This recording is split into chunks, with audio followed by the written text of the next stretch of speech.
Are you worried about Syracuse football in the transfer portal? Because I'm not. And let me tell you why.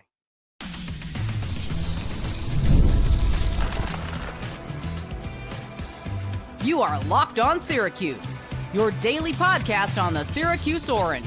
Part of the Locked On Podcast Network, your team every day. Hello, everyone, and welcome into Locked On Syracuse. I'm Jackson Holzer, and thank you for making us your first listen of every single day here on the Locked On Podcast Network, where it's your team every day, and we are free and available wherever you get your podcasts. And on this week's Poll Friday, I asked you guys the question, how do you feel about Syracuse football in the transfer portal? Now, it should be noted that this Poll Friday will be a full podcast. And the reason why I am making it a full podcast is because I believe that Kyle McCord declaring for the NFL draft directly relates to Syracuse in the transfer portal. So plenty to come here on this edition of Poll Friday here on Locked On Syracuse. Before we get to everything, from big upsets to game-winning drives, the NFL playoffs are better with FanDuel. New customers can bet $5 and get $200 in bonus bets guaranteed, win or lose. Visit FanDuel.com to get started. So as it stands right now, Syracuse football, per 24/7 Sports, has the second lowest rated transfer portal class in the ACC. That's obviously not very good. All right. And it should be noted that last season, the Orange had the sixth best transfer class within the conference. So I don't know about you, but to me, that's a big drop off year over year from well into the upper half of the ACC to second worst. Really? But I'm here to tell you right now that I am not really worried about Syracuse in the transfer portal, okay? Let's get to the results, shall we? Number one, the winner of this week's Poll Friday was a little bit worried at 46%. In second place, not worried at 45%. And in third place, 9%. So there were about 600 people that voted on this week's Poll Friday. And more than half of you guys are a little bit worried or even panicking about the Orange in the transfer portal. Now, later on in the podcast, I'm going to tell you guys why the 2025 recruiting class directly relates to the transfer portal, the fact that they took such a large class. I'm also going to tell you guys that, look, last spring, Syracuse made a number of key additions, so there's always plenty of time. But first, we're going to talk about how Kyle McCord directly impacts Syracuse in the transfer portal. Now, in case you missed it, Kyle McCord earlier today decided to declare for the NFL draft. And it's important because, look, he's been trying to get the fifth year of eligibility from the NCAA. And guess what? He made a preemptive strike. He declared for the draft before ever hearing back from the NCAA regarding his appeal, which tells me that in all likelihood, McCord is going to stay for good in the NFL. McCord said that he got the feedback from the NFL that he was looking for, so ultimately, it just makes sense for him to go pro. But let's be honest, the Orange have been waiting for quite a while on a resolution for Kyle McCord, right? They've been waiting a long time for this, well over a month, dare I say even 2 months of trying to get Kyle McCord back for another year.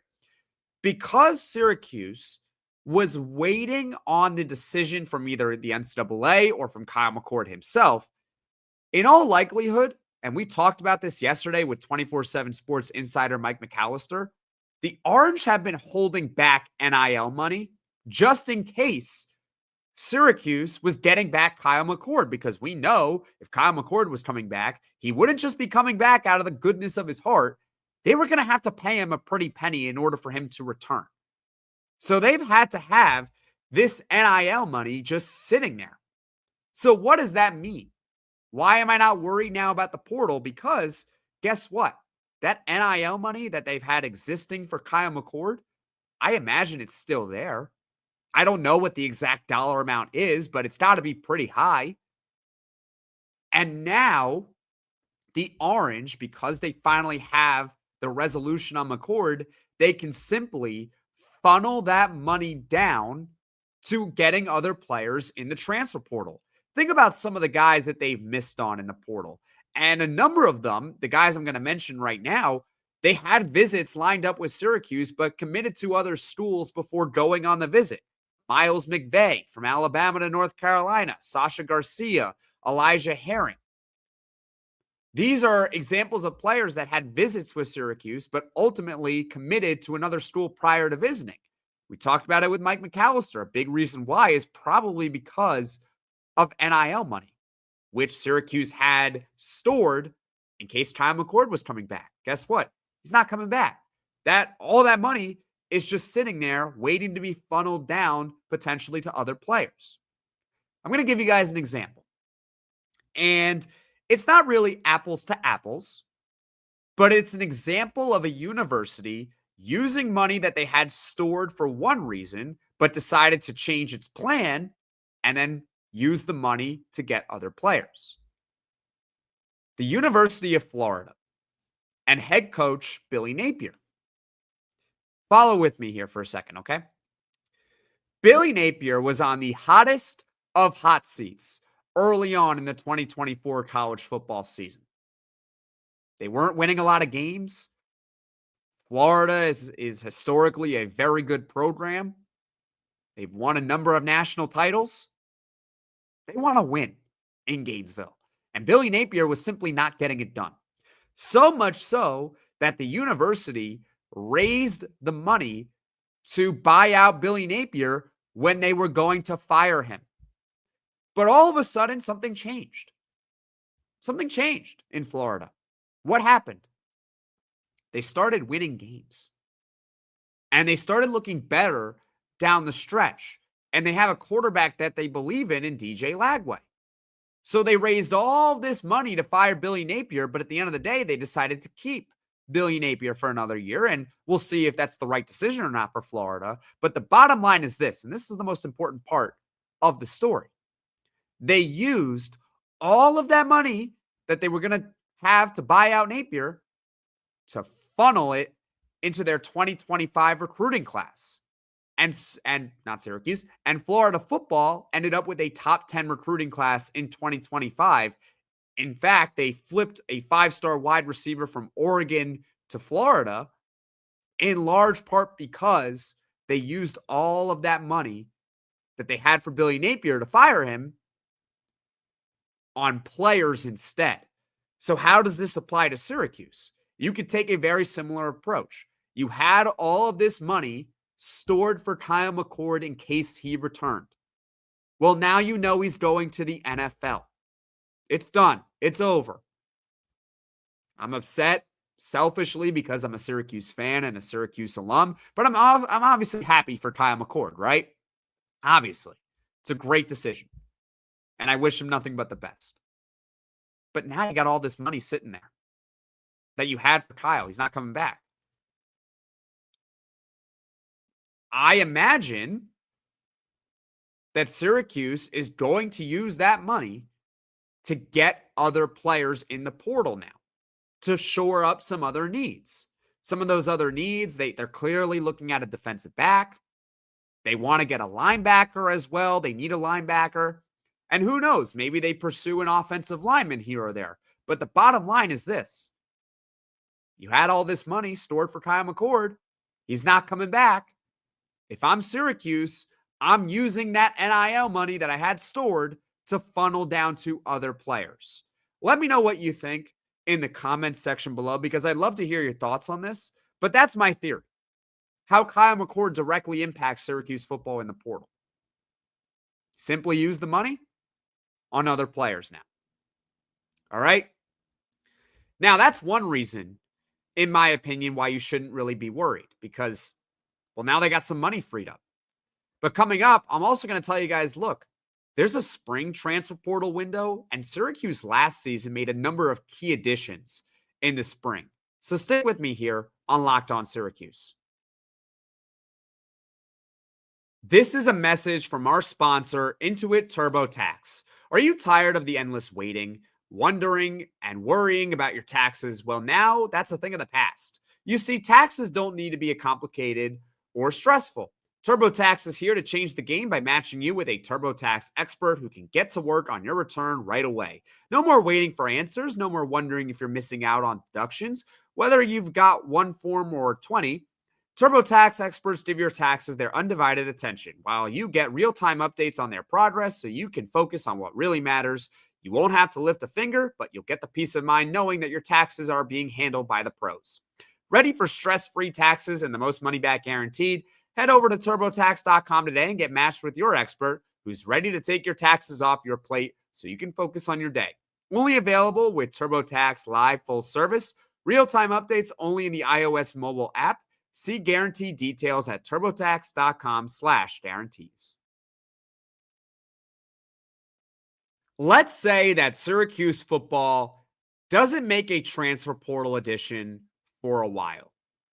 Now, that would cause me a little bit of concern, but I got good news for you all. There is a spring transfer portal window. It runs from April 16th to April 25th. So that gives players on the roster right now for all schools another chance to enter the portal. April 16th to the 25th. That's their window. Don't underestimate, ladies and gentlemen, the spring portal window. Because I'm going to give you guys some players that Syracuse added in the spring last year. Some key additions. Are you ready? You want to hear them? Let's do it. How about Savion Washington from Colorado? He started every game for Syracuse at offensive tackle. He was one of the better linemen for Syracuse this season. And correct me if I'm wrong, I believe he was at least an honorable mention on the ACC teams this year. You can correct me if I'm wrong, but I believe I'm right. I think so. But Savion Washington, one way or another, he was an awesome addition for Syracuse. And he came in the spring, ladies and gentlemen. What about another one? How about this player? You ready? Clarence Lewis from Notre Dame. He was the number one corner for the Orange all year.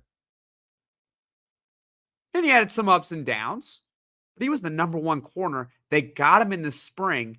And oh, by the way, third team All ACC. He was pretty good. And they got him in the spring. How about Will Nixon? Now, I understand that a foot injury ultimately derailed his season. But we saw Nixon when healthy. He's pretty good. He's from Washington, former wide receiver. He's got good hands. He can catch the ball. And I think he's going to have a big role in 2025 with Yassine Willis. Leave a comment in the comment section below, agree or disagree, especially without LaQuint Allen, who's going to the NFL draft as well. Will Nixon's primed for a big role next season with Yassine Willis. That was a spring addition. And he had a pretty decent role when he was healthy for the Orange in 2024. Justice Ross Simmons from Colorado State. He had that 2-touchdown game against Virginia Tech, which helped spark the comeback, if you recall that game. And perhaps he could have a big year in 2025. Unfortunately, in 2024, he dealt with a lot of injuries, especially at the beginning with that nagging hamstring injury. And then, well, he got Wally pipped. Jackson Meeks from Georgia. He was from Georgia, but he wasn't necessarily a highly rated player. He stepped up and grabbed the number one wide receiver easily. He had over 1,000 yards, but that doesn't mean that Justice Ross Simmons isn't a good player. He just dealt with injuries. And when he got the opportunity, especially against Virginia Tech, he showed out. But that was another spring edition. The point that I am making is this, all right? Cuse can always land some solid transfers in the spring. So if they miss out on a player like they have been lately, Miles McVay, Sasha Garcia, Elijah Herring, AJ Pena, all of those players. And trust me, we'd all like to have the needs filled by now. We'd all like that to happen. I'd imagine so, right? You want some clarity on the roster? Probably. Well, say they make no more additions for a while. You still got the spring transfer window. More players are going to enter it. And I believe that Syracuse is going to be active at the very least in the spring portal window. I think they will because they still have a number of needs. And that might be a podcast for another time, some of the other transfer portal objectives for Syracuse. But when you combine the fact that they have NIL money opened up from not having McCord coming back, combined with the idea that there is a spring transfer portal window, I am not worried about the Orange in the portal. It's Fran Brown, ladies and gentlemen. I don't think he's resting on his laurels after a 10-win season. He wants to win a national championship. Whether it's going to happen or not, he's going to do everything in his power to get there, to go undefeated and win the national championship. So I don't think that right now he's content with the transfer portal class. And we'll see if they can make some big additions in the spring. They did it last year. I believe they can do it again. What do you think? Let me know in the comments section below. Once again, this is Poll Friday. It's a full Poll Friday podcast. That's right, because I told you guys the Kyle McCord situation directly impacts Syracuse in the portal. We have some clarity on that. And also the big spring additions from last year.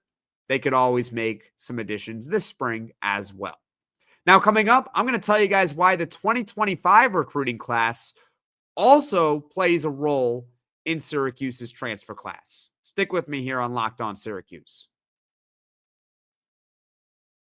From big upsets to game-winning drives, the NFL playoffs are better with FanDuel because right now new customers can bet $5 and get $200 in bonus bets guaranteed. That's $200 in bonus bets, win or lose. The FanDuel app gives you everything you need for live bets, same-game parlays, and so much more. Speaking of the NFL playoffs, my Super Bowl pick is the Buffalo Bills. You agree with me or disagree with me? Well, you can put your money where your mouth is at FanDuel. Just visit FanDuel.com to join today and get started with $200 in bonus bets. That's FanDuel.com. Make this playoff season unforgettable with FanDuel, an official sportsbook partner of the NFL. I believe this was in November. Fran Brown, he might have been on Syracuse Sports Talk Radio. You can correct me if I'm wrong, though. He said that the Orange were not going to be as aggressive in the transfer portal as they were in 2024. And really, here's the reason why. It's not just the fact that they had all this money tied up in Kyle McCord in case he decided that he wanted to return and the NCAA gave him the 5th year. It's not just because of that. It's also because of the 2025 recruiting class. Syracuse football brought in 35 players. 35 in its 2025 high school class. That is the most in the country. And it's not even close. I forgot who finished in second place with the most recruits, but that team, I believe, only had 30.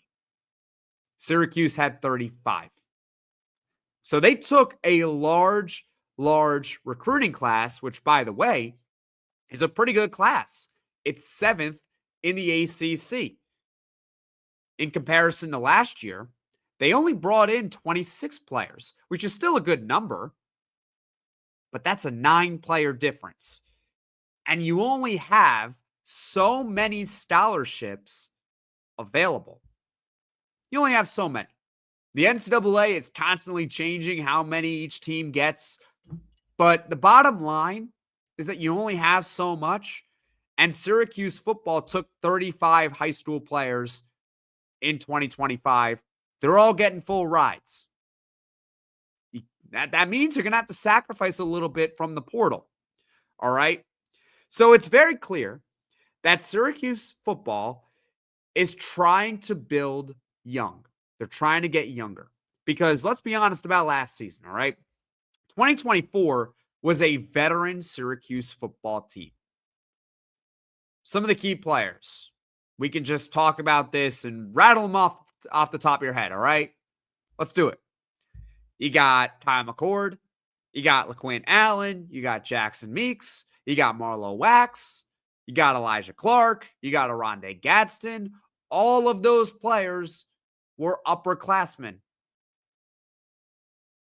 right? They're all upperclassmen, all were top contributors to last year's team. In order to build, in my opinion, to build a sustained winner, you still got to be really good in the recruiting out of high school.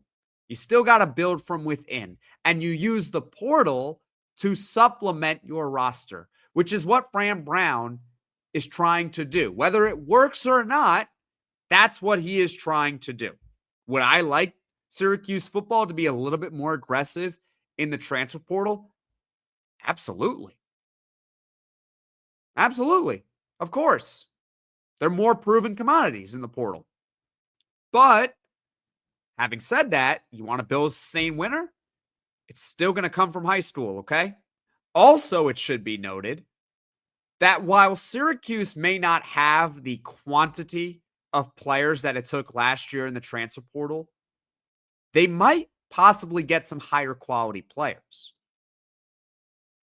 That goes back from what I talked about in the first segment of this show. Kyle McCord's NIL money, it had to be a pretty penny. Had to be, right? You'd figure, I think. If you funnel that money towards a few more transfer portal players, that can make it a quality class, even if it doesn't have the same quantity like it had last season. I'd love to hear your thoughts in the comments section below, but the bottom line is this. I am not worried about Syracuse football in the transfer portal, okay? As far as what is coming up on the podcast in the future, tomorrow, another full podcast, ladies and gentlemen, another one. Because Syracuse basketball takes on Boston College on the road at 3 p.m. Eastern. They are in search of their first road win of the season. That's right, just road win in general. They already got the monkey off its back by getting a power conference win. Regardless, there's going to be a full post-game reaction podcast. And ladies and gentlemen, let me tell you about that game, all right? It's a big one for Syracuse. We know that they're probably not going to make the NCAA tournament at large. So their focus needs to be on making the ACC tournament. And Boston College is the lowest rated team in the net rankings in the ACC. If Syracuse wants to make the ACC tournament, you're going to have to beat up on the other bottom feeders. Boston College is one of them. So tomorrow is about as close of a must-win game as you're going to get in early to mid-January. I'd love to hear your thoughts on that one, by the way, in the comments section below. But that's what's coming up. And, of course, any other breaking news with Syracuse football or Syracuse basketball, you can check out Locked On Syracuse because chances are, if I'm available, I'm going to make a podcast about it. Thank you for making Locked On Syracuse your first listen today. And for your second listen, you can check out the Locked On ACC podcast, Alex Dono and Kenton Gibbs. They keep it real and bring you the truth about where your favorite ACC team stands within the conference. You can find Locked On ACC on YouTube or wherever you get your podcasts. Folks, thank you all so much for watching, and thank you all so much for listening. If you like this video, click that like button. If you really liked it, subscribe to the channel. Turn on those notifications so you know right away when I'm dropping the next podcast. And also tell one or two of your Syracuse Orange fans about the podcast because it'll help the channel grow and reach all Syracuse Orange fans. All right, everyone. I will see you all again tomorrow, post-game Syracuse basketball against Boston College.